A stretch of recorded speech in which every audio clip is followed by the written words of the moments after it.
Radhe Radhe, welcome to Belur Math. দেখুন আজকে বেলুড় মঠ এসেছি আপনাদের আশীর্বাদে। যে বেলুড় মঠের ওপেনিং দৃশ্য, আপনাদের ভালোবাসা আশীর্বাদে বেলুড় মঠ চলে এলাম। এবার আস্তে আস্তে ঘুরু করে হাঁটি হাঁটি পা পা লাগিয়ে তাকে ঢুকবো। হাঁটি হাঁটি পা পা দেখুন সব ভিডিও করছে, আদমি প্রাণীগুলো সব ভিডিও করছে। আমিও ভিডিও করতে করতে ঢুকে গেলাম। এইখানে ক্যামেরা করা পোস্টার লেখা আছে নিষিদ্ধ, তবুও আমরা ক্যামেরা করছি যাতে আপনারা দেখতে পান। আপনাদের আশীর্বাদী ক্যামেরা করা।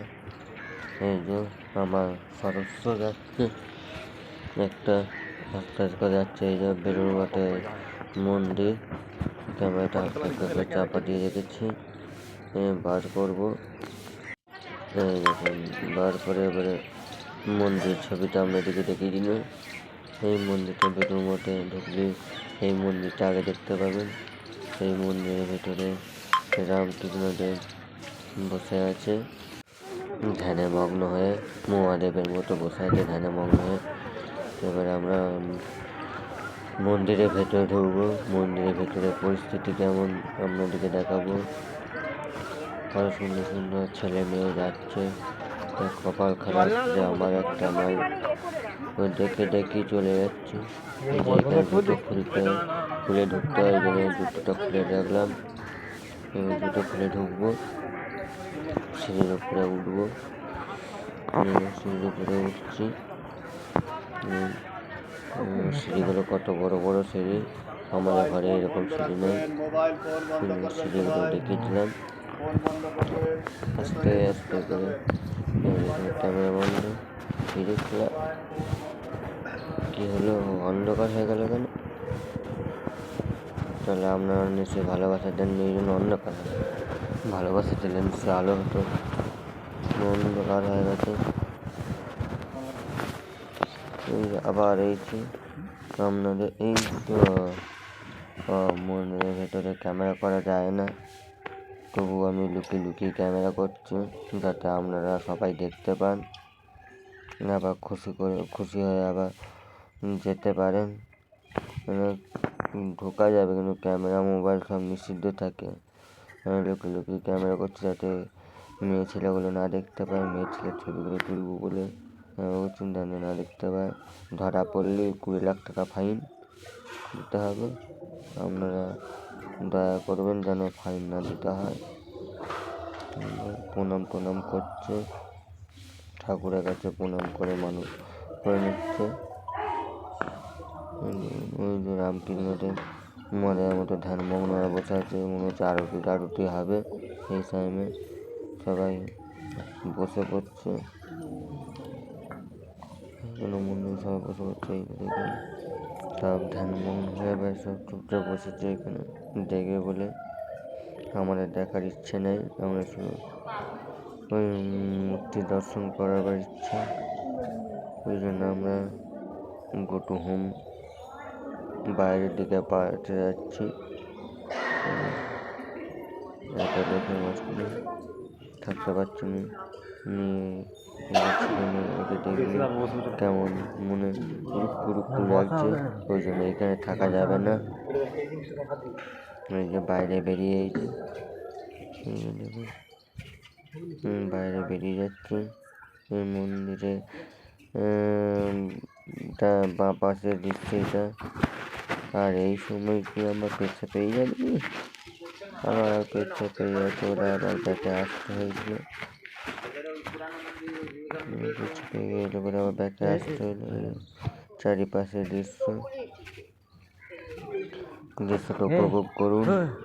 আবার আমাকে দয়া করে যদি পারেন কমেন্ট করুন যাতে আপনাদেরকে আরও দেখাতে পারি। এই ভিডিওটি আপনাদের জন্য করা। আবার ব্যাকে যেতে চেপে গেছে মনে Babai call, receive your mobile please. Babai call, receive your mobile please. Babai call, receive your mobile please. Babai call, receive your mobile please. Babai call, receive your mobile please. আগে এখানে কোরাসি চলো দিয়ে তারপরে হাত ধুয়ে করুন। পিছু পিছু বসতে হবে, তার জন্য প্রথমে নিয়ে চলে আসছে। আর আমার কপালে আমার জুটতে নেই। ঠাকুরের কাছে এইছি মানুষ করতে, যেটা একটা জুটে যায়। আর আপনাদের হাতে যদি থাকে তো বলবেন। আমি এখন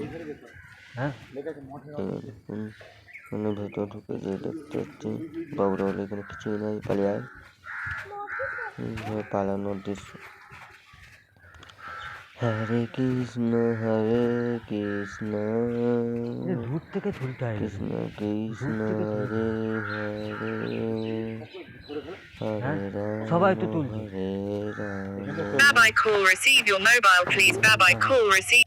দেখুন এখানে ইটগুলো কেমন সাজানো আছে রাস্তার মধ্যে, এইরকম করে সাজিয়ে সাজিয়ে রাখলে আমাদেরও প্রাঙ্গণে রাস্তা ভালো থাকে। মন্দিরের এক সাইডে এসে ফটো তোলা হচ্ছে, আর আমি ফটো করি না, ওই জন্য ভিডিও করছি।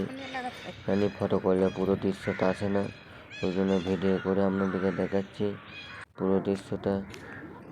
ঘরের সামনে রাস্তা করলে এইরকম ইট বিছিয়ে যদি রাস্তা করেন দেখতেও সুন্দর লাগবে, অনেকদিন টেকসই হবে। পারেন তো আপনারাও এইরকম করে রাস্তা করবার চেষ্টা করবেন ঘরের সামনে। দেখুন রাস্তাগুলো করার চেষ্টা করবেন এরকম করে। এই দৃশ্য যদি না শেষ হয় তবে কেমন হতো তুমি বলো তো, আমি জানি না তো। ওম নমঃ শিবায়। এই দেখো আমাদের মুরব্বী ফটো তুলতে আরম্ভ করে দিয়েছে। রাস্তাগুলো দেখাই দেখো, এটা দেখো কিছুই নেশা লাভ করে।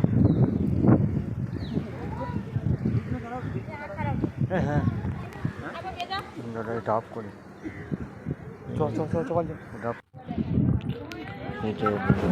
ছাড় দেখুন, ইটের ছাদগুলো কেমন দেখুন, এইরকম ইটের ছাদগুলো আপনারা করে রাখবেন। এই যে উপরে উঠছি, এখানে রামকৃষ্ণদেবের কিছু কার্যকলাপ হচ্ছে মনে হয়, ওই জন্য এখানে উঠে দেখতে যাচ্ছি। রামকৃষ্ণদেব তেমন দিনে থাকতো আর থাকতো, সেইগুলো দৃশ্য এগুলো সব জায়গা থেকে দেখছে। রামকৃষ্ণদেবের এইখানে রামকৃষ্ণদেব, সারদা দেবী, বিবেকানন্দ সব এইসব জায়গাটা মানে কেমন কী ঘর ব্যবহার করতো না করতো সেগুলো সব তুলে ধরা হয়েছে। আমাদেরকে ভেতরে ঢুকে যেতে যায় না, সব ওই জানলা থেকে উঠে মেরে মেরে ফেলছে। ফটো করে আর করে সাজানো রয়েছে। তারপর মাথায় একটু দর্শন করে নিলাম এরকমভাবে, এগুলো মাথায় হেঁট করে একবার করে দর্শন করে নিলাম। এবারে বাইরে বেরিয়ে যাওয়ার পথে রাস্তা থেকে নেমে যাচ্ছে, আমরাও নেমে যাবো। আরও কত কী সব মন্দির আছে সেগুলো আপনাদেরকে দেখাবো। উঁকি মেরে মেরে কি দেখছো? সেটা এসে কিছু লাগানো আমার চোখ নাই, ভগবান চোখ জানি, দেখার মতো দেখিনি। চতুর্দিকে ক্যামেরা লাগানো আছে, বাইরে বেরিয়েছিলাম বহির্মহল থেকে। রাস্তা দিয়ে কেটে যাবো।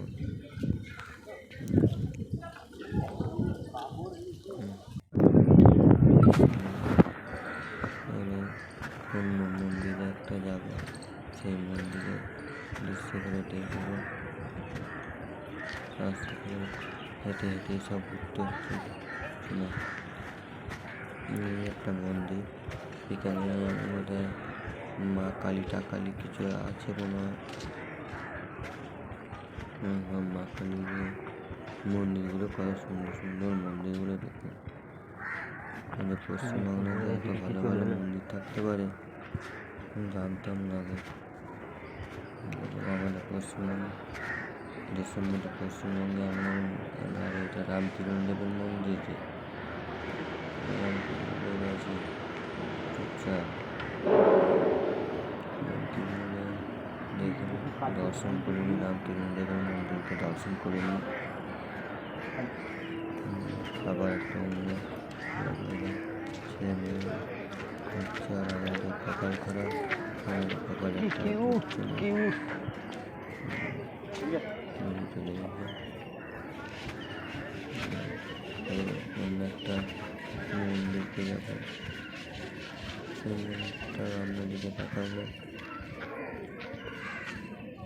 একটা অন্যদিকে দেখাবো। এটা হচ্ছে গঙ্গার ঘাট। গঙ্গার ঘাটে এখানে চান করে চান করে বাবার কাছে মায়ের কাছে পুজো দিতে হয়। সেরকম বিশ্বাস হয়তো সেরকম মনে রিফ্লেকশন আছে যে চান করে পুজো দিতে ঘাট করেছে। এই যে এটা হচ্ছে মন্দিরের পাশে একটা দৃশ্য, স্ট্যাচুর মতো করে রেখেছে। ঘরগুলো পয়সা রেখেছে, এই ঘরগুলো কিছু কাজ নেই, বেকার করে রাখা হয়েছে। দেখুন।